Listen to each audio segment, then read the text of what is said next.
Breadwinner ng kanyang pamilya, si June. Pero 3 taon na siyang hindi nagtatrabaho. Pirmi na lang kasi siyang nakahiga sa kwarto. Si June kasi, hirap gumalaw. Ang kanyang mga kamay, lumobo, nagkasugat-sugat pa. Kumikirot-kirot dito sa kamay at sa mga nadideform na bahagi ng kamay ko. Ang kanya namang mga paa, nangingitim. Ang salarin sa kanyang parang pagkabalda, gout.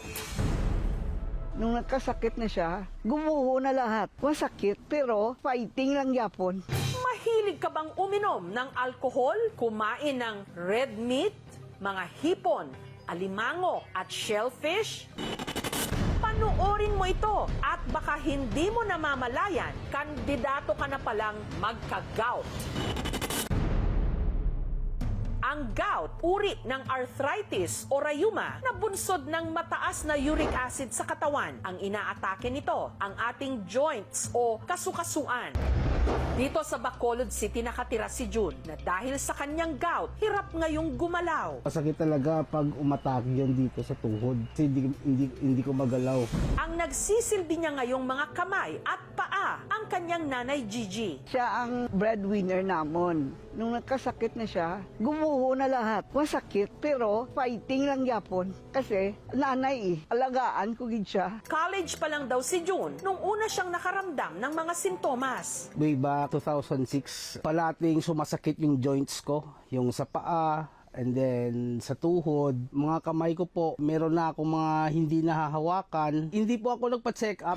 Hanggang unti-unti na itong lumala. Umakyat na sa tuhod, sa siko at saka dito sa balikat ko. Kamay ko, unti-unting nagde-deform. Lumala na ng lumala. Ang isa raw sa posibleng dahilan ng pagkakaroon niya ng gout, alak. Malakas akong uminom. Tuwing may okasyon, inom kong inom. Nagsisisi po ako sa lifestyle ko noon. Kung alam ko lang ito magiging epekto, sana di ko na po inabuso yung sarili ko. Ayon sa tala ng Philippine Rheumatology Association, mahigit 1 milyong Pilipino ang may gout. Ang mga mataas sa uric acid, mga shellfish, mga dark meat. One trigger for gout is your beer or alcoholic drinks. Hyperuricemia is also associated with heart attack, diabetes, pagsira ng ating kidneys, no? Kung merong crystals ng uric acid pumunta sa kidney, hindi siya basta-basta natatanggal eh. So it stays there and talagang magkaka-deformity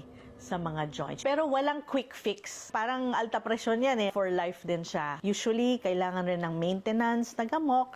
Pero ang mabuting balita, kamakailan lang, ang mga Pinoy scientist mula sa University of the Philippines, Manila, may nadiskubring halaman na kaya raw pababain ang uric acid ng ating katawan. Tumutubo lang ito kung saan-saan. Diyan lang sa tabi-tabi. Ang dahon nito, korting puso, maliit at makintab. Ang sanga nito, may mga kumpul na maliliit na buto. Ito ang ligaw na halaman o damo na kung tawagin, pansit-pansitan. Ang scientific name niya ay Peperomia pellucida. Nag-grow rin ito sa wild. Sa isang community, ginagamit nga daw nila ito para sa mga arthritis, mga sakit sa kasukasuan. Kaya naisip na baka meron nga itong either properties para sa pain o kaya sa gout. Si Jovan, maga ang kanang paa dahil sa gout. Pag lumobo siya, buo to, dito, buong ito, namamaga at namamanas. Talagang baldado po ako,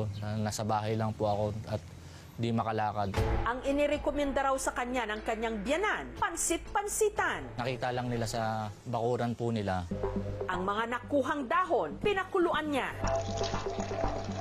Nung lumamig, kanya itong ininom. Bago matulog po sa gabi, yun po talaga yung ginawa ko. Walang pait, halos parang tubig lang. At matapos lang daw ang mahigit 2 buwang pag-inom ng pinakuluang dahon ng pansit-pansitan, himalang umimpis ang pamamaga ng kanyang kanang paa. Dahil sa pansit-pansitan, di na ako bumibili ng gamot. Pero epektibo ba talaga ito?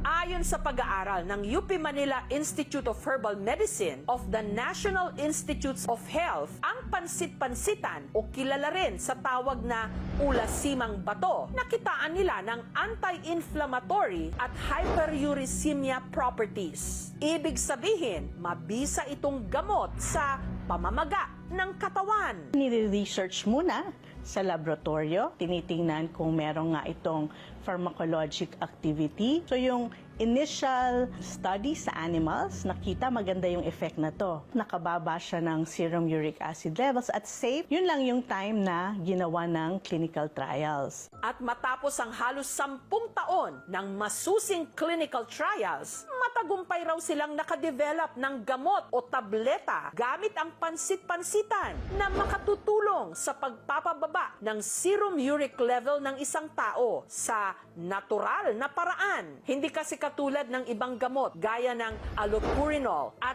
febusoxstat na delikado sa atay at bato. Ang pansit-pansitan, di umano, walang side effect. Dumaan nga ito sa maraming pag-aaral. Yung safety studies ginawa talaga. I think we can say with confidence that this is a very safe product. Ang mangingisdang si Jose, ito ang nakikita ngayong remedyo para sa kanyang gout na siyang dahilan kung bakit na-deform ang kanyang mga daliri. Ito po ang yung mga mga bukol ko, sa kamay ko, sa siko ko. Sa tuhod ko, mayroong malaki yung mga bukol-bukol. Ang isang araw sa mga tumubong bukol, pumutok pa. Muotake ma'am, hindi ko ma'am. Hindi ko matapak yung sakit. Hirap, tunan na ako sa bahay. Palaging upo na lang. Para maibsan ang sakit na dulot ng kanyang gout, may inireseta raw sa kanyang gamot. Mahal ma'am, yung mga gamot na resita ng doktor. Pambili na lang ng bigas. Pero paglilinaw ng UP Manila Institute of Herbal Medicine of the National Institutes of Health, may limitasyon din ang kakayahan ng kanilang pansit-pansitan tablet. Kung deformed na yung joint, hindi niya maaayos yon. Pero as maintenance medication to keep the serum uric acid levels normal, I think this will be a very good drug. Maraming diseases ang pwede niyang ma-prevent kung maagapan natin na ma-normalize po natin yung ating serum uric acid level. So lifestyle, diet, exercise rin, important para yung joints natin na move natin. Lots of water also para mailabas natin. Those are ways to avoid having a high uric acid levels. Ang Technology Transfer at Business Development Office ng UP Manila naghahanap ngayon ng mga katuwang upang matulungang dalhin ang halamang gamot na ito sa merkado. It is really the vision of the Institute of Herbal Medicine na makadevelop tayo ng safe, effective, and affordable herbal medicines. Gusto natin maging self-sufficient.